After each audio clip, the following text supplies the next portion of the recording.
போற்றி. ஓம் சரவண பவ. என் அன்பு குழந்தையே, தனிமைகள் கிடைப்பது என்பது அரிதானது. அப்படி தனிமைகள் உனக்கு கிடைத்தால் உங்களை நீங்களே தெரிந்து கொள்ளுங்கள். தவறுகள் நடப்பது அரிதானதுதான். உங்களை நீங்கள் திரித்து கொள்வதற்கான ஒரு வாய்ப்பு என்று அதை பயன்படுத்திக் கொள்ளுங்கள். தொடர்ந்து முயற்சிப்பது என்பது எல்லோராலும் முடியாது, ஒரு சிலரை தவிர. அப்படி உங்களுக்கு முயற்சிகள் எடுப்பதற்கு நேரம் அமைந்தால் நிச்சயம் உங்களை முன்னேற்றி செல்ல அது என்று நீங்கள் பயன்படுத்தி கொள்ளுங்கள். எதிரிகள் கிடைப்பது உங்களை நீங்களே வளர்த்து கொள்ள என்பதற்கு தெரிந்து கொள்ளுங்கள். சூழ்ந்துள்ள துயரங்களையும் சூழ்ச்சிகளையும் எதிர்த்து அதை தகர்க்க செயல்பட்டால் அதற்கு பெயர்தான் உனக்கு உண்டான தைரியம். அது உனக்குள்ளே இருந்துவிட்டால் போதும். அதை மனதில் கொண்டு தைரியமுடைய ஆத்மாவாக எந்த சூழ்நிலையையும் எதிர்கொள்ளும் மன வலிமையும் நம்பிக்கையும் நீ வளர்த்துக்கொள். அதற்காக அந்த தைரியத்துடன் உன்னுள் இருக்கும் கோபம், விரக்தி, ஏமாற்றம் ஆகியவற்றால் உன் மனம் காட்டு தீய எண்ணங்களால் அதன் வழியே செல்லாமல் அதற்கு பிறகு எப்படி நடைபெறும் என்பதை பார்த்து பயந்து அதிலிருந்து நீ விலகிவிடு. அது உன்னை அழித்துவிடும். நீ யாரையும் பழி வாங்க வேண்டிய அவசியம் இல்லை. அவருக்கு உரிய வினை பயனை அவர்களை நிச்சயம் போய் சேரும். நீ செய்யும் ஒவ்வொரு நல் காரியமும் எனக்கு தெரியாமல் நடக்கக்கூடாது. அதை போலவே நீ செய்யும் எந்த ஒரு விஷயத்தையும் நான் பார்த்து கொண்டுதான் இருக்கிறேன் என்பதை நீ புரிந்து கொள்ள வேண்டும். நீ செய்யும் ஒவ்வொரு காரியமும் எனக்கு தெரியாமல் நடந்தால் அதற்கு பிறகு உண்டான விளைவுகளை நீதான் சந்திக்க நேரிடும். எதையும் பொறுக்க முடியாமல் மனதில் தேவையற்ற கோணல் சிந்தனைகளை எப்போதுமே நீ அசை போட்டு கொண்டே இருக்கின்றாய். உன்னால் உன் லட்சியத்தை பற்றியும் உன் வளர்ச்சியை பற்றியும் நிச்சயம் சிந்திக்க முடியும். கவலைப்பட்டது போதும். இனி உன் வாழ்வில் பல அற்புதங்கள் நிகழ்வதற்கான காலகட்டத்தை நீ நெருங்கிவிட்டாய். அதுவரை சற்று பொறுமையாக இரு. எல்லாமே நல்லதாகவே நடக்கும். பல ஏமாற்றங்களால் நீ மனம் மருந்து கொண்டிருக்கின்றாய். வருந்தாதே. இந்த உலகத்தில் ஏமாறாதவர்கள் என்பது யாருமே இல்லை. ஏதோ ஒரு சூழ்நிலையில் யாரோ ஒருவர் இன்னொருவரை ஏமாற்றிக் கொண்டுதான் இருக்கின்றார்கள். எல்லாவற்றிற்கும் உனக்கு நிச்சயம் பதில் கிடைக்கும். வரும் ஞாயிறன்று நீ கேட்ட கேள்விகளுக்கு எல்லாம் உனக்கு பதில் கிடைக்கப் போகின்றது. நேர்மையாகவும் உள்ளம் பூர்வமாகவும் இருக்கும் உன்னை ஏமாற்றியதற்கான அந்த தீவினை நிச்சயம் அவர்களை போய் சேரும். அதை பற்றியே உன் மனதில் நினைத்து கொண்டிருக்க வேண்டாம். உன்னுடைய வாழ்க்கையானது ஒளிமயமாக மாறும் நாள் வெகு தொலைவில் இல்லை. இது என் பிள்ளைக்கு நான் கொடுக்கும் மனமார்ந்த சத்தியம், மனமார்ந்த அன்பும் ஆசீர்வாதமும். அதனால் நீ பயப்படாதே. எங்கும் எதிலும் பொறுமையோடு இரு. உனக்கு அனைத்து நல்ல பண்புகளையும் நான் கொடுக்கின்றேன். உன்னுடைய கர்ம பலனை கழித்து வருவதால் உனக்கு எல்லாமே இப்போது தாமதமாகி கொண்டிருக்கிறது. நம்பிக்கையை மட்டும் கைவிட்டு விடாதே. என்னை நம்பு. யார் கைவிட்டாலும் நான் உன்னை கைவிட மாட்டேன். உன் அப்பா மீது உனக்கு நம்பிக்கை இருக்கிறது என்றால் நிச்சயம் உன்னுடைய வாழ்வில் பல நல்லதுகள் நடந்து கொண்டே இருக்கும். நீ எழுதி வைத்துக்கொள். இன்றே நீ எழுதி வைத்துக்கொள். வரும் ஞாயிறன்று உனக்கான பதில் நிச்சயம் கிடைக்கும். உன் கோரிக்கை நிறைவேற்றுவதற்கான முதல் படி இது. முருகனை கும்பிட்டும் துன்பங்கள் தொடர்கிறது என்று நீ கவலைப்படாதே. என்னுடைய கணக்கு வேறு. நான் வைத்திருக்கும் கணக்கு உனக்கானது. அப்பொழுது நீ யாரும் எட்ட முடியாத உச்ச நிலையை அடைவாய். இது சத்தியம், என் மீது சத்தியம். உனக்குள் நேர்மறை எண்ணங்கள் குறைந்து எதிர்மறை எண்ணங்கள் நிறைந்துள்ளதால் நீ முடிவு எடுக்க மற்றும் செயல்பட அச்சப்பட்டு கொண்டிருக்கின்றாய். நான் உனக்கு துணையாக இருக்கும் என்று எப்படி தைரியமாக முன்பு முன்னேறுவாயோ இப்போதும் அது போன்று நீ முன்னேறி செல்ல முயற்சி செய். பற்றிலிருந்து வெளிவந்து பற்றற்று நீ செயல்படு. அப்போது எது உனக்கு நன்மையோ அதை உனக்கு நான் கிடைக்கச் செய்கின்றேன். என் மீது உனக்கு நம்பிக்கை இருந்தால் நீ வாழ்வில் வரும் சிறு சிறு சறுக்களை கண்டு அச்சமின்றி உன்னுடைய லட்சியம் எதுவோ அதை நோக்கி நீ நடப்போட முயற்சி செய். நிச்சயம் நல்லது நடக்கும். என்னை எப்படியாவது இன்று வந்து தொட்டுவிடு. 10 மடங்கு அதிர்ஷ்டம் உன்னை தேடி வரப்போகிறது. தவற விட்டு விடாதே. பிறகு நீதான் வருத்தப்படுவாய். நான் சொல்வது புரிகிறதா? என்னை கும்பிட்டும் உனக்கு துன்பங்கள் தொடர்கிறது என்ற கவலையெல்லாம் இனி உனக்கு வேண்டாம். என்னுடைய கணக்கு வேறு. என கணக்கு வைத்திருப்பவர் நான் அல்லவா? அப்பொழுது நீ யாரும் எட்ட முடியாத உச்ச நிலையை நிச்சயம் அடைவாய். உன்னுடைய கணக்கை நான் எழுதி வைத்து விட்டேன். நன்மைகள் அவ்வப்போது இடைவெளி விட்டு நடக்கும். உனக்கு சில நாட்கள் உனக்கு நன்மையாக இருக்கவில்லை என்றும் மனதில் பாரம் குறையவில்லை என்றும் என்னிடம் முறையிட்டாய் அல்லவா? அது மாறப்போகிறது. உன் முகத்தில் புன்னகை தாண்டவமாடப் போகிறது. நீ மீண்டும் புத்துயிர் பெற்றது போல எழுந்து வரப்போகின்றாய். அடுத்தடுத்து மீண்டும் எல்லா நன்மையாகவே நடக்கப் போகின்றது. ஆனாலும் நீ என் நாமத்தை கூறி ஜெபம் செய்து கொண்டே இரு. இடைவிடாது தொடர்ந்து கொண்டே இரு. அது உன்னுடைய நன்மையான நாட்களை அதிகரிக்கச் செய்யும். உன்னுடைய துக்க நாட்களை குறைக்கச் செய்யும். நான் சொல்வது புரிகிறதா? எல்லா நன்மைகளுமே உன்னை தேடி வந்து கொண்டு இருக்கிறது. எதை பற்றியும் இனி கவலைப்பட வேண்டிய அவசியமில்லை. நீயோ ஒரு குழப்பத்திலிருந்து உன்னுடைய மனமானது வெளிவருகின்றது. மீண்டும் வேறொரு குழப்பத்தில் சென்று மாட்டிக்கொள்கிறது. இது எதனால் என்று யோசித்து பார்த்தாயா? இது எல்லாமே நீதான் காரணம். வாழ்க்கையில் நிகழ்வுகள் தொடர் சங்கிலியாக நிகழ்ந்து கொண்டே இருக்கும். என்னை நம்பி இருக்கும் உன்னை ஒவ்வொரு பிரச்சனைகளிலிருந்தும் நான் அடுத்தடுத்து விடுவித்துக் கொண்டுதான் வருகின்றேன். ஆனால் நீதான் அதை உள்மனதாக ஏற்றுக்கொள்ள முடியாமல் தவித்துக் கொண்டிருக்கின்றாய். இன்னும் என் பிரச்சனை முடியவில்லை என்ற கோணத்திலேயே நீ என்னை பார்த்து கொண்டிருக்கின்றாய். உன் மனம் ஒன்றிலிருந்து மற்றொன்றை கண்டு குழம்பி தவித்து போகின்றது. இதுவும் சரியாகும். விரைவாகவே எல்லாமே சரியாகும். நான் உனக்கு துணை இருக்கிறேன். கவலைப்படாதே. எல்லாம் நல்லதாக நடக்க நான் உனக்கு ஆசிகள் வழங்குகின்றேன். இன்று என்னை எப்படியாவது வந்து பார்த்துவிடு அல்லது தொட்டுவிடு. 10 மடங்கு அதிர்ஷ்டம் உன்னை தேடி வந்து கொண்டிருக்கிறது. தவறவிட்டு பிறகு வருத்தப்படக்கூடாது. உனது துயரங்கள் எல்லாமே விரைவிலேயே ஒரு முடிவுக்கு வரப்போகிறது. தேவையில்லாமல் உன்னுடைய கண்களை நீ கலங்க வைக்காதே. மகிழ்ச்சியாக இரு. நான் இருக்கும்போது எதற்காகவும் நீ கலங்கக்கூடாது.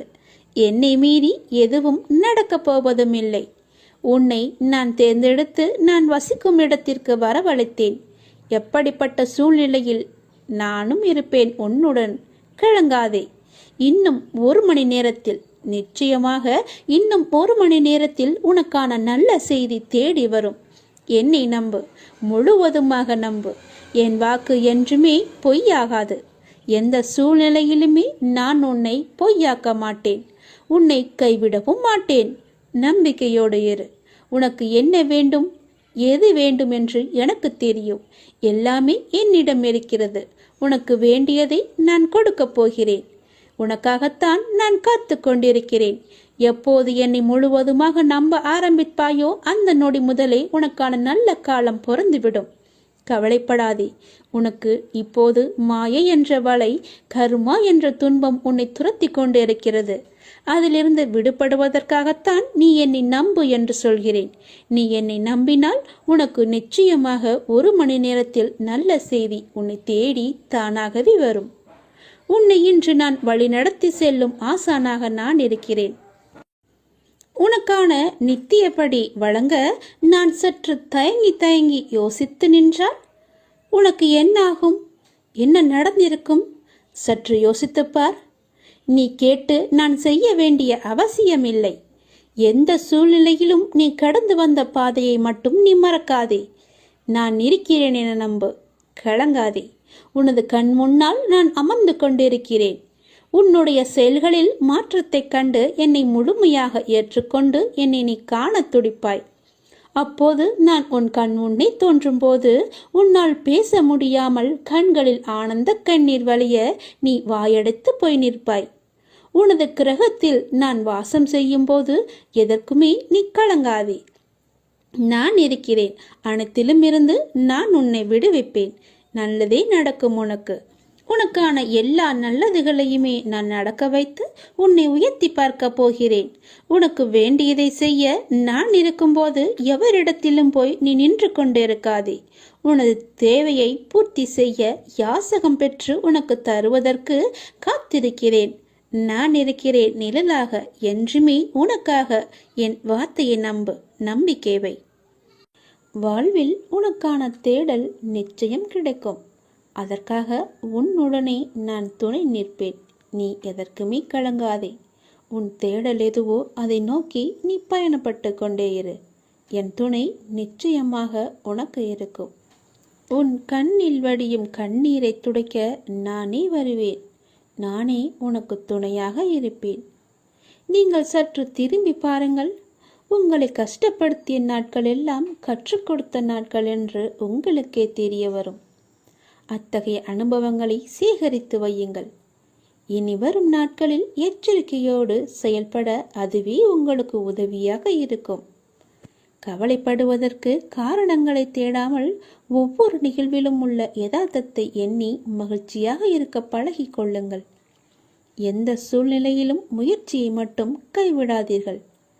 விதியின் பயனில்லை என்றாலும் முயற்சியின் பலன் கட்டாயம் உண்டு.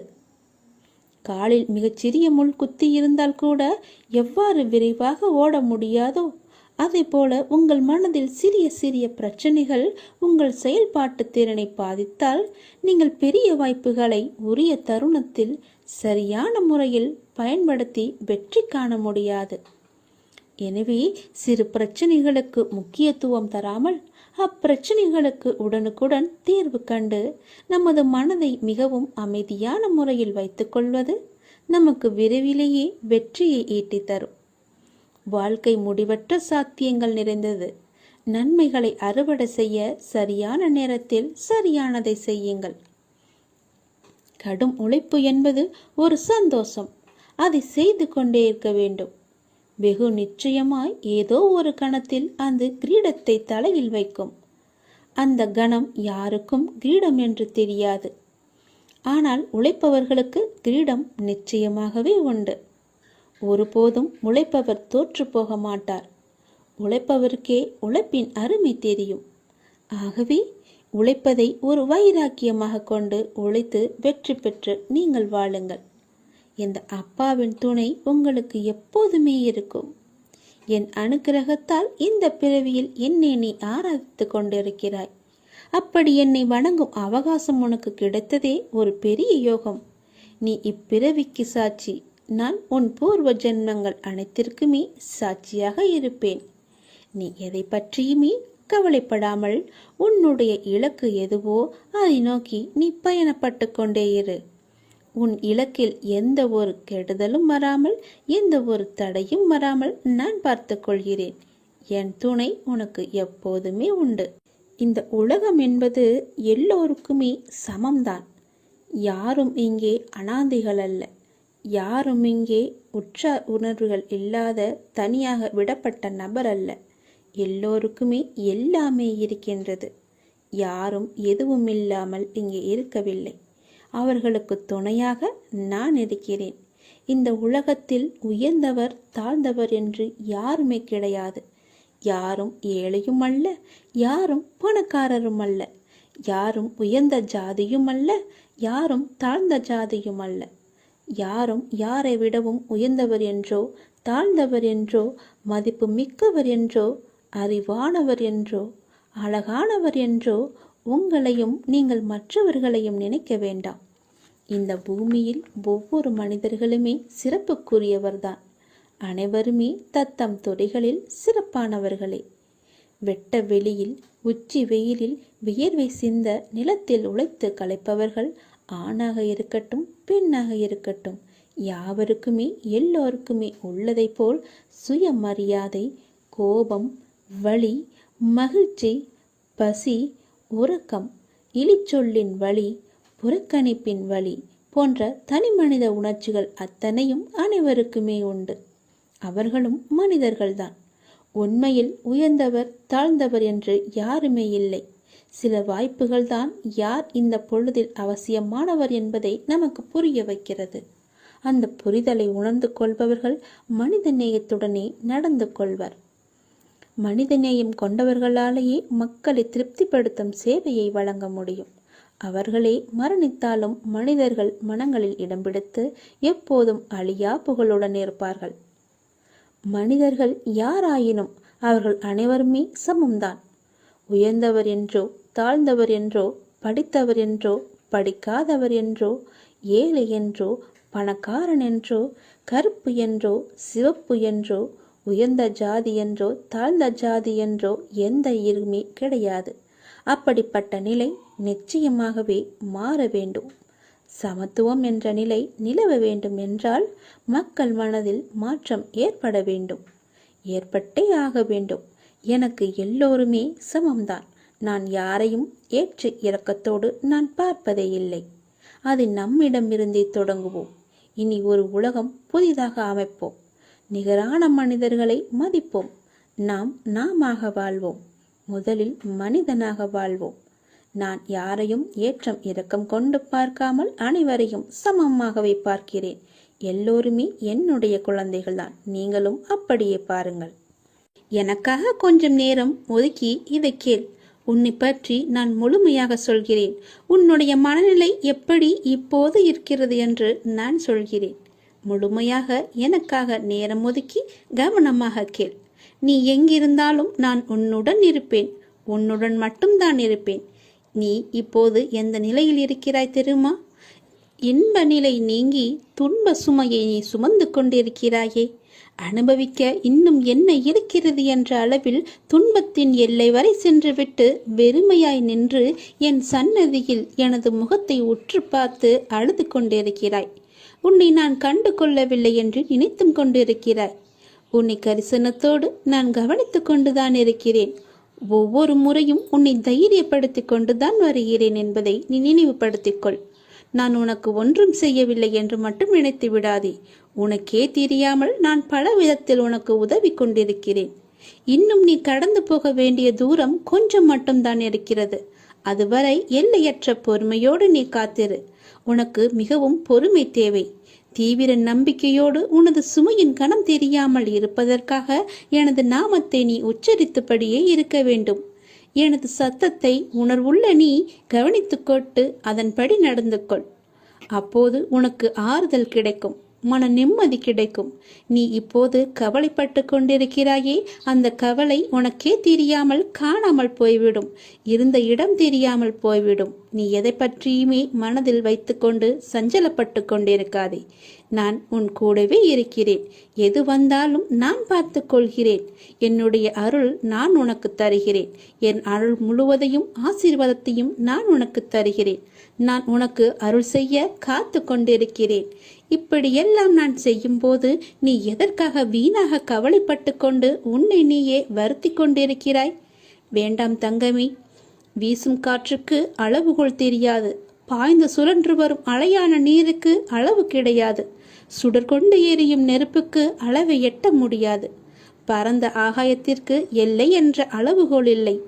நீளம் என்ற பரந்த பூமிக்கு ஆழங்களின் அளவுகோல் இல்லை. நீ போகும் தூரத்திற்கும் கடக்கும் பாதைக்கும் உன் அனுபவங்களுக்கும் அளவுகோல் உண்டா? இவற்றுக்கே இல்லை என்ற போது உன் வெற்றியை மட்டும் உனக்கு அளவுகோல் வைத்தால் நான் கொடுப்பேன். உனக்கான எல்லாமே தக்க சமயத்தில் கொடுத்து நான் உன்னை வாழ வைப்பேன். உன்னுடைய பாதைகள் எல்லாமே தெளிவாகும் காலம் வந்துவிட்டது. பணிகள் படர்ந்து இருள் சூழ்ந்த கஷ்டங்கள் எல்லாமே விலகி போகப் போகிறது. உன் மனம் நொந்து போன விஷயங்கள் எல்லாமே இப்போது உன் மனம் மகிழ்ச்சி அடையும் அளவிற்கு இனிமேல் ஒன்றின் பின் ஒன்றாக நிகழப்போகிறது. நிம்மதி என்ற மலர் உன் வீட்டில் பூக்கப் போகிறது. உன் மனதில் மலரப் போகிறது. இனிமேல் தென்றலாய் வசந்தமாய் நீ எப்போதும் வசந்த காற்றை சுவாசிக்கப் போகிறாய். நீ எதற்காகவுமே பயப்படாதே, கலங்காதே. உன்னில் வெற்றி என்ற தீபத்தை நான் ஏற்றி காமிக்கிறேன். அகிலத்தின் ரூபமாய் நான் எப்போதுமே உனக்கு துணையாக இருப்பேன். இது நிச்சயமாகவே நடக்கும். எதை பற்றியுமே கவலைப்படாதே. இன்றைய இப்போதைய சூழ்நிலையை வைத்து எதிர்காலத்தை நீ தீர்மானித்து விடாதே. எல்லாவற்றையுமே நானே பார்த்து கொள்கிறேன். உன் அப்பா நான் இருக்கும்போது எதற்குமே நீ கவலைப்படாதே.